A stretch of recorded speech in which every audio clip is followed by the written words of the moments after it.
बिस्मिल्लाहिर्रहमानिर्रहीम। अस्सलाम वालेकुम व्यूअर्स, इंशाल्लाह सब अमन सलामती और खैर खैरियत के साथ होंगे।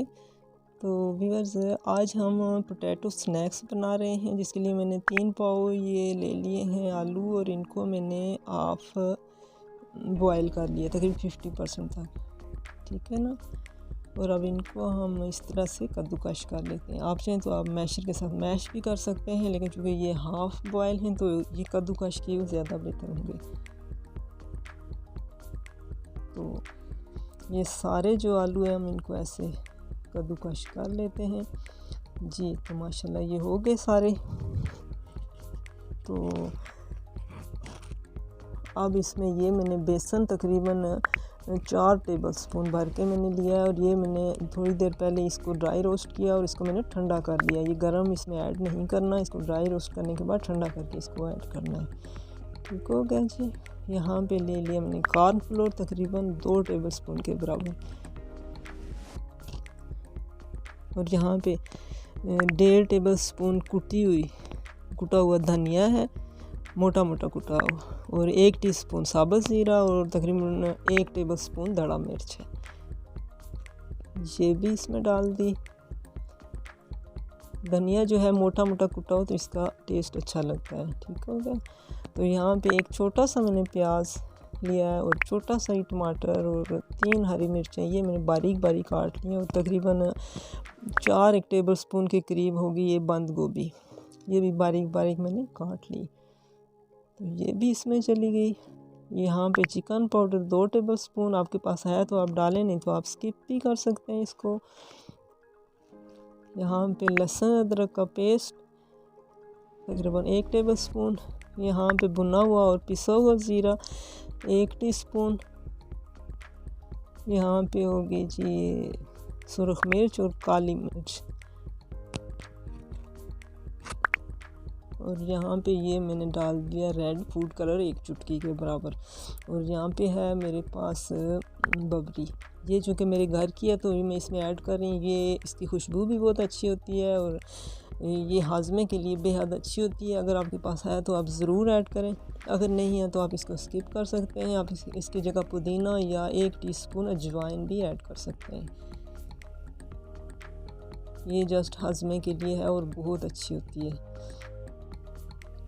ये गरम मसाला मैंने ऐड कर दिया है 1 तकरीबन टीस्पून के बराबर। स्पाइस जो है वो आप अपनी मर्ज़ी से कम या ज़्यादा कर सकते हैं, जितना आप चाहें इसमें ऐड कर सकते हैं।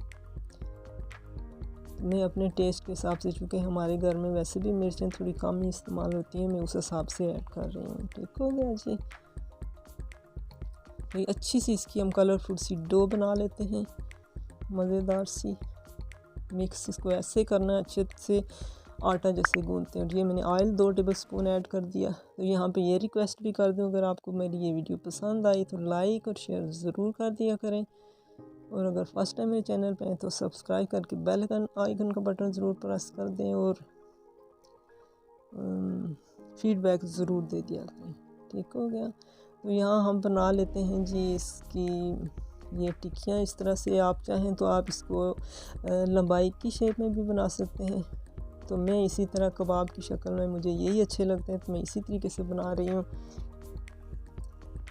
तो ये मेरी तकरीबन ये 3 पाव आलू थे, इसके साथ ये 35-36 के करीब ये मेरी बन गई थी टिक्कियाँ। ये बच्चों के लंच बॉक्स के लिए स्पेशली बहुत ज़बरदस्त ये एक आइडिया है। कलरफुल, सब बच्चे खुशी खुशी ले जाते हैं, वैसे भी आलू बच्चे शौक़ से खाते हैं। तो ये बना के कुछ मैं आपको इसको फ्राई करके इसको फाइनल लुक भी दिखाऊंगी, कुछ मैं फ्रीज़ कर लूँगी।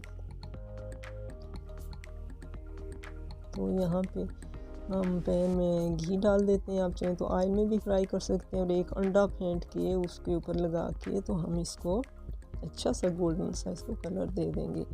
हल्की आंच पे इसको फ्राई करना है, क्योंकि अंदर से सारी चीज़ें पकी हुई हैं, इतना वो नहीं है। बेसन को भी मैंने, आपको पता है, ड्राई रोस्ट कर लिया था। तो ये बहुत ही मज़ेदार स्नैक तैयार होते हैं। तो देखते हैं इसकी फ़ाइनल लुक। तो जी माशाल्लाह, अब देख सकते हैं कितने मज़ेदार ये स्नैक्स तैयार हुए हैं। आप चाहें तो बच्चों को लंच बॉक्स में दें, अपने मेहमानों को पेश करें। आप ख़ुद इवनिंग स्नैक्स के तौर पर आप ग्रीन चटनी या केचप के साथ आप इसको इंजॉय कर सकते हैं। तो ट्राई ज़रूर कीजिएगा, मुझे फ़ीडबैक ज़रूर दीजिएगा और दुआओं में याद रखिएगा। अल्लाह रब्बे करीम से दुआ है कि लंबी उम्र के साथ हम सबको ढेरों ढेर खुशियाँ देखना नसीब फरमाए। तो आएंगे किसी और वीडियो के साथ।